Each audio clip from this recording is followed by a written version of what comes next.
Let's get here before they...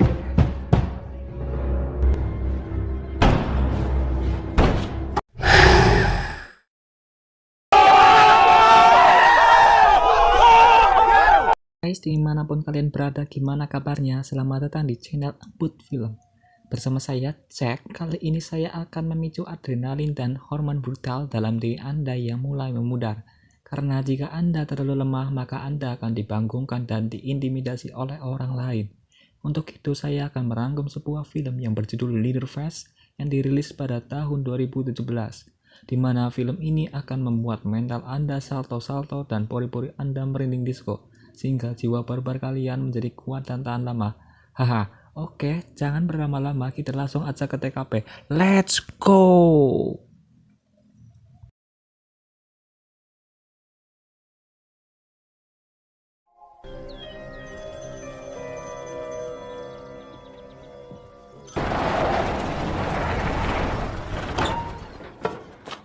Film diawali dengan memperlihatkan keluarga si ngepet yang suka bongkar pasang manusia.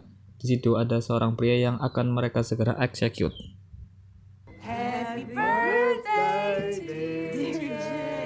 Ini adalah Verna, ibu si ngepet yang mempunyai anak si ngepet semua.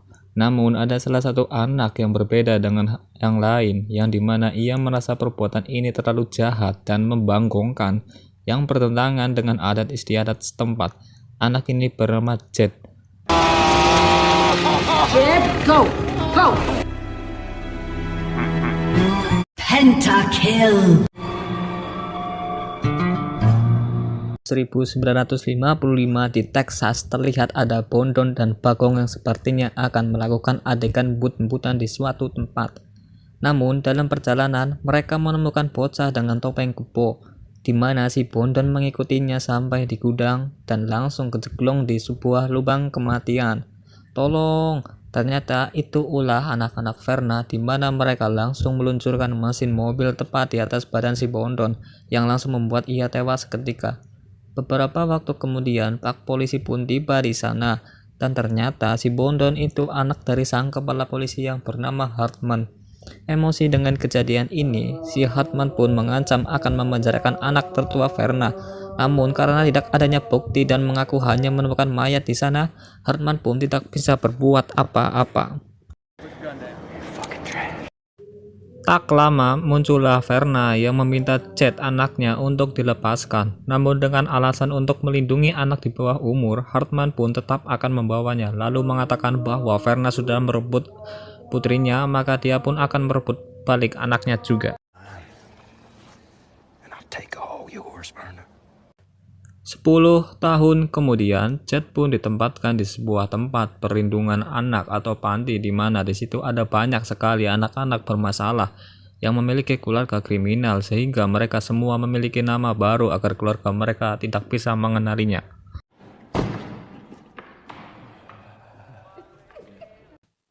Dan setelah 10 tahun menunggu, Verna pun datang dengan seorang pengacara, di mana kini dia mengaku sudah menikah dengan seorang pria kaya dan merasa layak untuk merawat dan membawa kembali anaknya si Jet.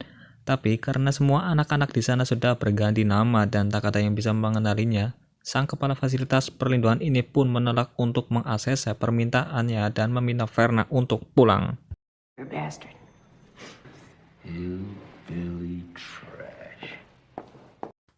Tak terima dengan itu, Verna pun izin ke toilet, di mana dia membunyikan alarm darurat agar situasi menjadi chaos. Namun usahanya tersebut tak membuahkan hasil dan malah diusir dari panti tersebut.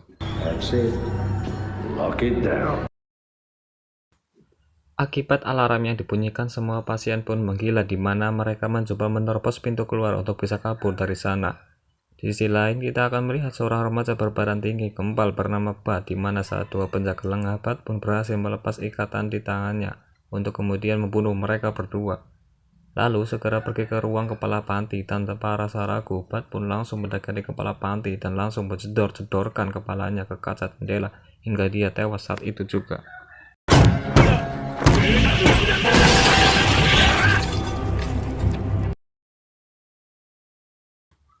Dan dari semua kekacauan itu, hanya ada 5 orang yang berhasil kabur. Yang pertama tentu saja ada Bud, si badan gede, dan si X, sang ketua si ngepet, dan Clarice, gadis si ngepet sekaligus pacarnya.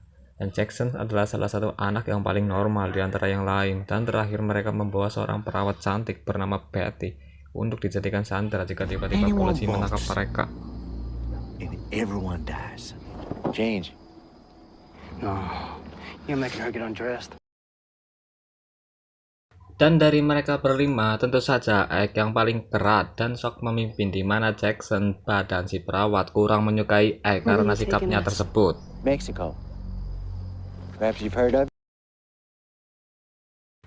Di sisi lain, Hartman yang merupakan polisi wilayah pun memeriksa TKP, menemukan sang kepala panti sudah tertancap di kaca jendela, kemudian menyuruh semua anggotanya untuk menyisir semua daerah guna menemukan pasien yang kabur.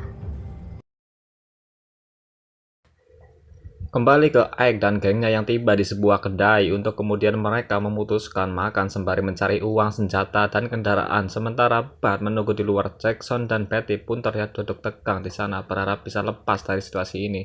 Dan betapa terkejutnya mereka saat melihat Egg dan Clarice sangat-sangat seras sekali, di mana mereka merupakan pasangan yang cukup gila. Dengan melawan beberapa pria dewasa, merebut senjatanya, merampas uangnya, dan membantai mereka semua dengan penuh rasa semangat dan percaya diri. Asik!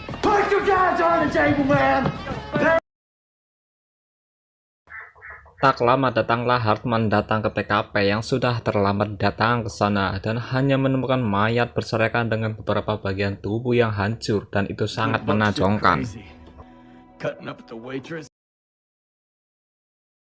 Egg dan kawan-kawan sampai di suatu hutan dan menemukan sebuah tempat sebagai tempat persembunyian sementara, di mana pemilik tempat tersebut terlihat bunuh diri dan tewas sendirian di sana.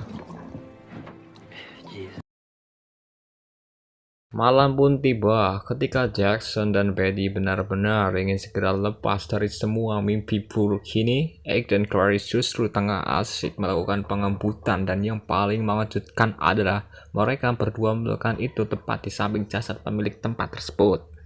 Wow! Dan pada tengah malam saat semua orang sudah tertidur lelap, Betty diam-diam mencoba kabur dari sana. Namun beberapa meter dia keluar sudah ada Egg yang langsung menyekarpnya, dan tiba-tiba muncullah Jackson yang langsung memukulnya hingga mereka berdua terlibat pertarungan tidak serius.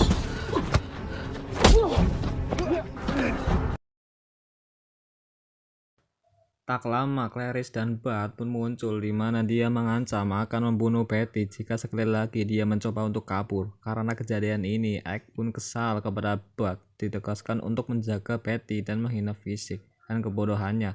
Akibat kelelahannya tersebut, Egg sudah sangat salah sekali telah mengatakan hal-hal sembarangan kepada Bud. Dan Bud merupakan seorang yang sangat baperan, di mana dia nekat memukul kepala Egg, menyeret, meletakkan gigi dan rahangnya ke batu, lalu menginjaknya sampai kepala pecah.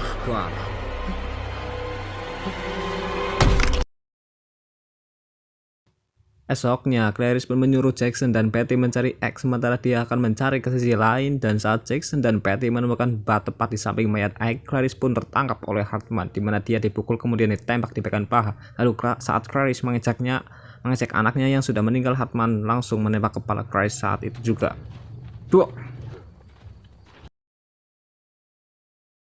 Jackson, Betty, dan Bud pun berusaha lari dari kejaran mereka, dan saat menemukan bangkai munding mereka memutuskan untuk masuk ke dalam perutnya guna menghindari penciuman anjing pelacak.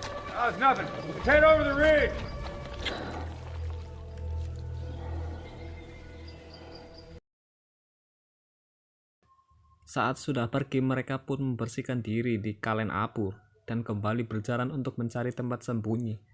Namun saat Betty melihat mobil polisi lewat, dia langsung menarikinya dan meminta bantuan kepada polisi, yang mana hal itu menyebabkan Bud tewas saat dirinya hendak menyerang polisi tersebut.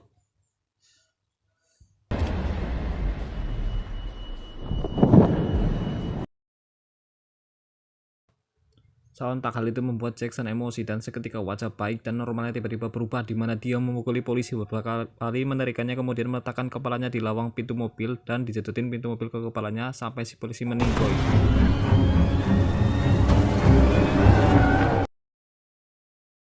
Pergi, Jackson yang tadinya nampak peduli kepada Betty seketika berubah menjadi marah karena jika bukan karena Betty yang memanggil polisi, maka Bud mungkin masih hidup.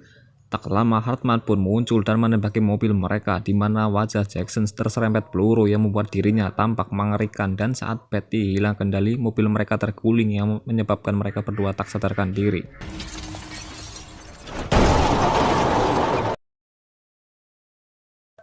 Hartman pun membawa Patty dan Jackson ke gudang tempat anaknya dulu tewas, dan faktanya Jackson adalah si Jet alias anak yang pernah dulu dia bawa untuk membalaskan dendamnya. Hartman pun memancing Verna dan seluruh keluarganya datang. Dia berencana untuk menghabisi mereka semua, namun justru dialah yang harus tertangkap. Apes. You all right down there? Setelah mengetahui bahwa Jackson adalah Jet, si anak kesayangannya, Verna pun menjahit wajahnya dengan penuh kasih sayang dan memasang sebuah pengikat pada wajah Jet yang membuat dirinya terlihat seperti real si ngepet.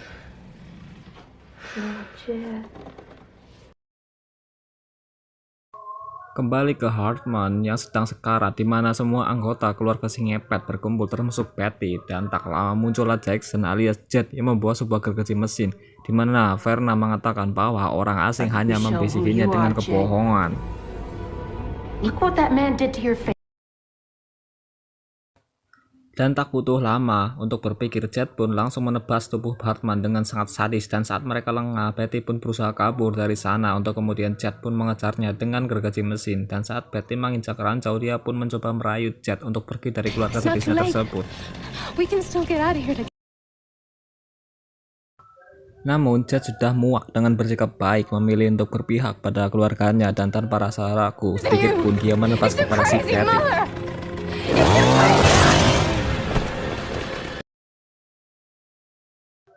Setelah semua berakhir, Jet lalu menguliti kulit wajah Patty dan menjahitnya untuk dijadikan topeng yang merupakan asal-usul sosok si ngepet terkenal yang sering mengejar korbannya menggunakan gergaji mesin dalam film berjudul The Texas Chainsaw Massacre, dan dialah Leatherface. Tamat ending yang sangat mengembutkan.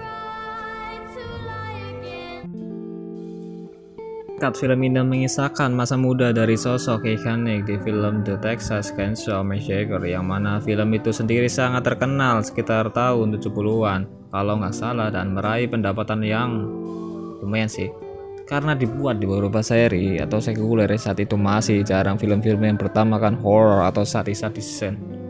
Dan di film ini akhirnya kita mengetahui asal-usul kenapa si ngepet gergaji mesin bertopeng. Yang bisa kita ambil dari film ini adalah bahwa memang beberapa orang jahat terbentuk dari orang yang baik yang tersakiti. Namun terkadang orang jahat juga bisa tercipta dari keturunannya sendiri, sehingga bisa diambil kesimpulan bahwa orang baik mungkin saja jahat dan orang jahat yang belum tentu juga jahat dan baik. Saya Cek Tukang Salto undur diri. Bye bye.